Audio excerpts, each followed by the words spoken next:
The tires of my old Ford pickup crunched over gravel as I pulled into the narrow dirt driveway, the weight of the trailer behind me rocking gently with every bump.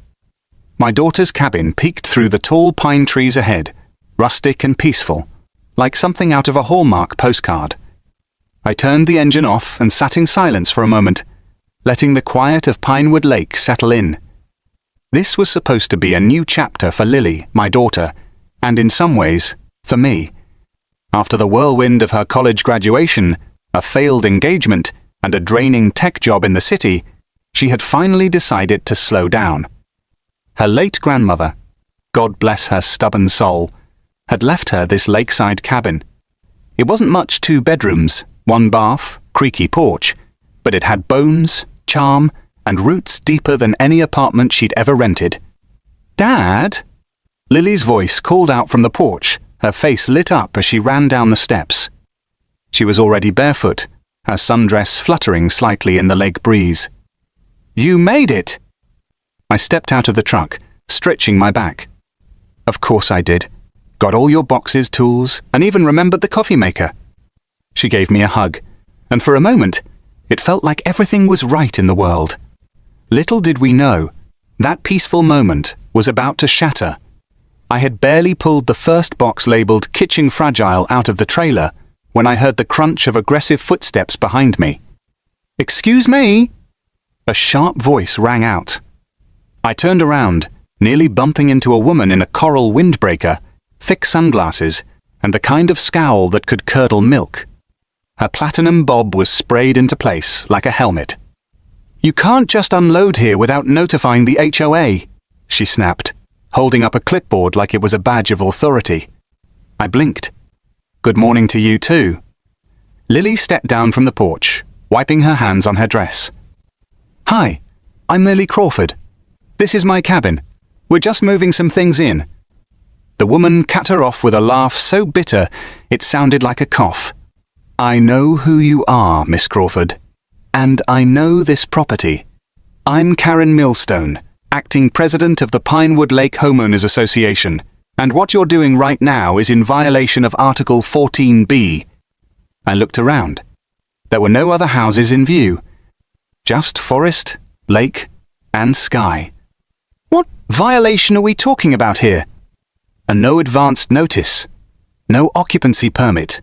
No noise variance for moving equipment. And trailers are strictly forbidden on weekdays, she said with a grin like she'd caught. A criminal. "We're moving boxes," I said flatly. Lily tried to reason with her. "Ms. Millstone Caron, this is my house. I inherited it, legally. I'm not doing construction. I'm not even repainting anything yet. I don't want to hear it," Karen barked, then turned away and pulled a bar. Out her phone. "I'm calling the sheriff. Let them sort this out. If you won't respect the rules, maybe the law will make you." Lily looked at me, eyes wide with disbelief. I sighed. "Welcome to Pinewood Lake." Karen stood in the middle of the driveway, gesturing wildly as she talked on her phone. I couldn't hear the entire conversation, but I caught bits of it. Unauthorized occupancy, strange man unloading boxes, and even possible squatter situation. "Squatter?" I muttered. "She's lost her damn mind." "Dad," Lily whispered nervously. "Is she serious?" "She's Karen. Of course she's serious." I rubbed my temples. "It'll be fine, Lil. We'll explain to the police. They'll take one look at the deed and leave." We waited. About 15 minutes later, a sheriff's SUV pulled up, gravel crunching under thick tires. 2 officers stepped out. One was older, with a mustache that looked like it belonged in a Clint Eastwood movie. The other was younger, straight-backed, clean-shaven, trying too hard to look serious. Karen rushed toward them like a soldier returning from battle. "Officers!" "Thank goodness. You got here just in time." They were already halfway moved in when I arrived. "Ma'am," the older officer said, calm but stern, "why don't you step back and tell me exactly what happened?" She launched into a full-blown performance. This audio was created with Podcastle.ai. Exactly what happened. She launched into a full-blown performance, complete with hand gestures and dramatic pauses, talking as if we'd broken into Fort Knox instead of moving into a cabin. She ended with, "And I fear for the safety of this community if this kind of thing is allowed to slide." The officer turned toward me. "Sir, is this your property?" "Nope," I said, pulling out a folder from my truck. "Belongs to my daughter, Lily Crawford. This is her cabin, left to her by her grandmother, Miriam Crawford." Lily stepped forward and held out her ID and a copy of the deed. "Everything's legal. I've already transferred utilities and paid the property tax." The older officer examined the paperwork carefully. His partner took a walk around the cabin perimeter, probably checking for signs of forced entry or whatever wild theory Karen had fed them. Karen crossed her arms, glaring like she knew she was losing. After a few minutes, the younger officer returned and nodded. "Everything looks clean." The older one handed back the documents and smiled politely. "Looks like you're in the clear, ma'am. I'd recommend you file an official occupancy form with the town just to cover all bases, but you're not breaking any laws today." "Not today," Karen shouted. "You're letting them move in just like that? No oversight? No approval?" "Not our job to enforce HOA rules," the officer said. "If you have an issue with their paperwork, you'll need to take it up with the town clerk or through civil court." Karen's face went beet red. "I am the HOA. And that's not a badge," the officer replied. I bit my cheek to keep from laughing. Karen turned on her heel, huffed, and stormed back toward her house. But before she got into her golf cart, she shouted one last warning. "This isn't over. You'll hear from the board." The officers exchanged glances, nodded to us, and got back in their car. As they drove away, I turned to Lily. "Well, that was fun. I can't believe this," she whispered. "Is this really how things work here?" "Oh, sweetheart," I said, picking up the box again. "You haven't seen anything yet." That evening, we lit a small fire pit in the backyard, overlooking the lake. The air smelled like pine and cedar. For a few precious moments, things felt normal again. But as the sun set, a couple from the neighboring cabin wandered over a kind-looking older man in hiking boots, and his wife carrying a casserole dish. "Evening," he said with a warm smile. "Saw the show earlier. Mind if we sit a spell?" "Please do," I said, offering them chairs. Lily smiled politely, still clearly shaken. "I'm Carl," he said. "This is my wife, Jean. We've lived 2 cabins over for 12 years. You were here when my grandmother lived here?" Lily asked. "Oh, sure." John nodded. "Miriam was a sweetheart. We used to trade jam recipes. She was also the last person who stood up to Karen and got away with it," Carl added. That caught my attention. "Karen's been a pain for a long time," he explained. "But after Miriam passed, she pretty much crowned herself queen of this whole lake. Started pushing around the HOA board, rewriting rules, fining people left and right. She fined us $250 because our mailbox flag was the wrong shade of red," Jean said. "She tried to block my deck extension because it didn't match her rustic lodge aesthetic," Carl added, shaking his head. I whistled. "And no one stopped her?" "She bullied the old board into resigning," Jean said. "Replaced them with her book club. No one wanted to run against her, so she's basically unchallenged." Carl leaned closer. "But you? You stood up to her. She hates that. She'll make you her next project now." Lily hugged her knees. "This isn't what I imagined. I just wanted to live somewhere peaceful."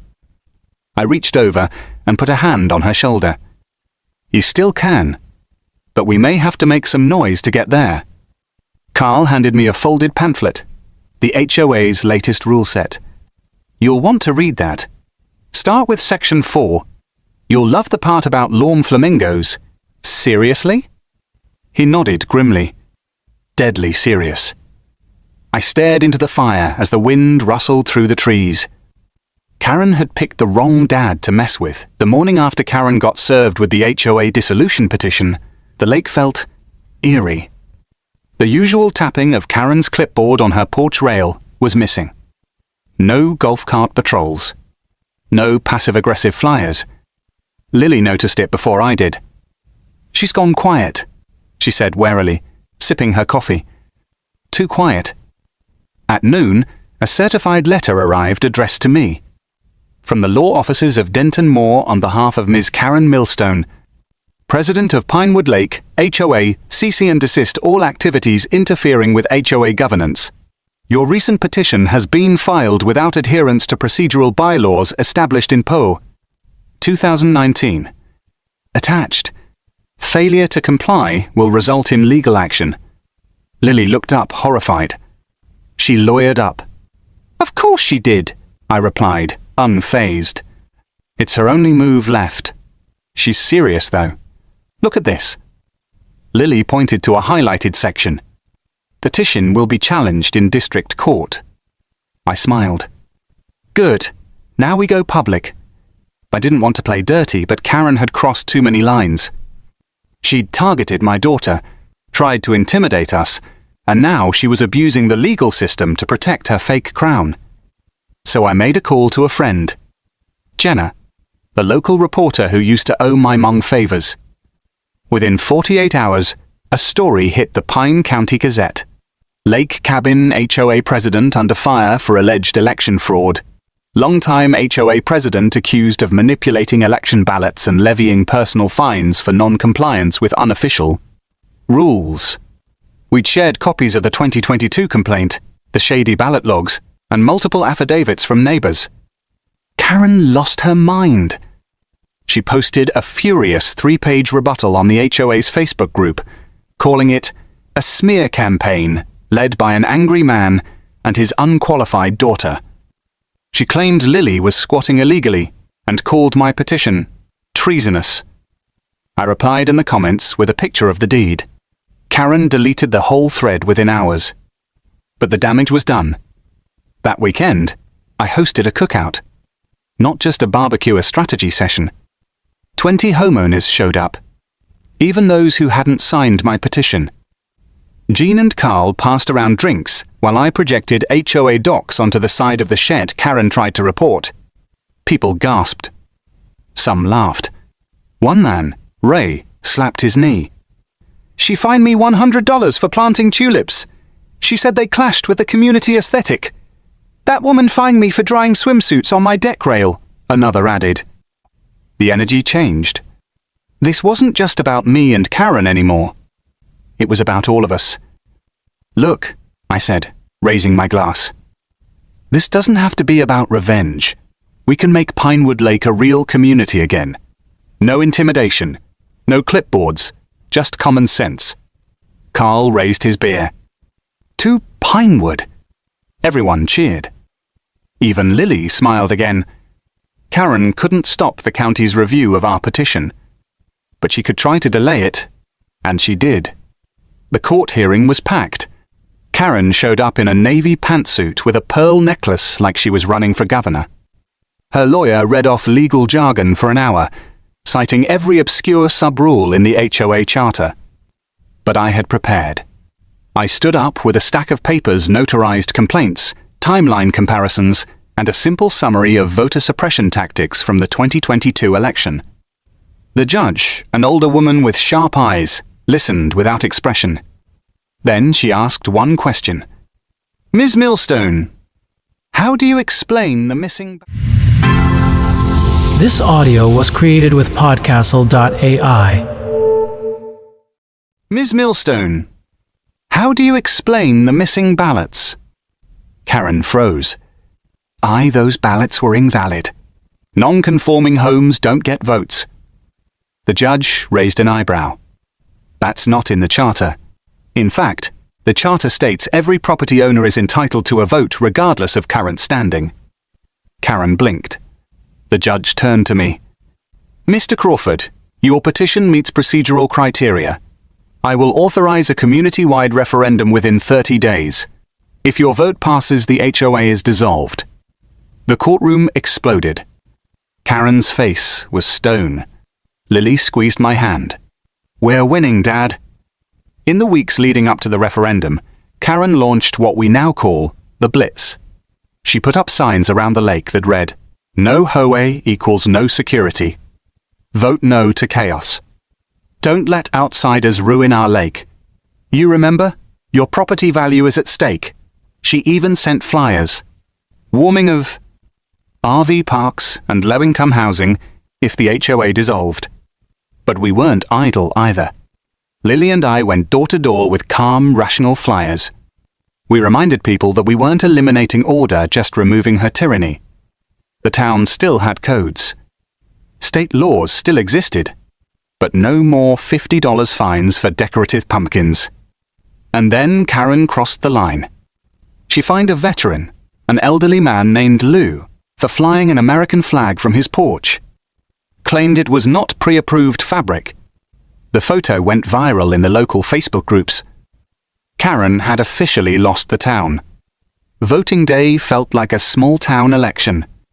Tables, clipboards, hand stamps, donuts. People showed up early. Some even brought their dogs. Kids played near the lake while adults chatted and filled in the ballot that asked one simple question. Do you vote to dissolve the Pinewood Lake Homeowners Association? Yes or no? Lily stood beside me while I tallied the final count that evening with the county observers. The results? Yes, 34. No, 8. Abstained, 2 cheers erupted. People hugged. Carl cried. I looked at Lily. We're free, she whispered. Karen disappeared for a while after the vote. Her house went quiet. The clipboard vanished. Rumor had it she tried to sue the county, but the judge dismissed it faster than she could say bylaw.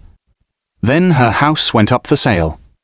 And one morning, just like that, she was gone. No goodbye. No apology. Just a rusty golf cart left in the driveway.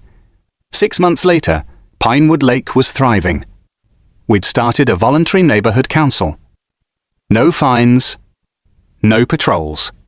Just a shared Google Doc and potluck dinners every second Saturday. The lake looked better than ever. Kids rode bikes. Decks got rebuilt. No one feared wind chimes anymore. And my daughter? Lily started teaching art classes from the cabin. The old boathouse became her studio. She painted the dock, grew herbs, laughed again. She even hung the seashell wind chime back up louder this time. Mom would be proud, I said one night as we watched the sunset. She'd be shocked, Lily laughed. You took on a whole HOA. Karen shouldn't have messed with my daughter. Sometimes you don't go looking for a fight, but it finds you anyway. Sometimes a peaceful life requires standing up to bullies with clipboards and pearl necklaces. And sometime. Victory is a quiet porch, a calm lake, and the soft clink of a wind chime dancing freely in the breeze.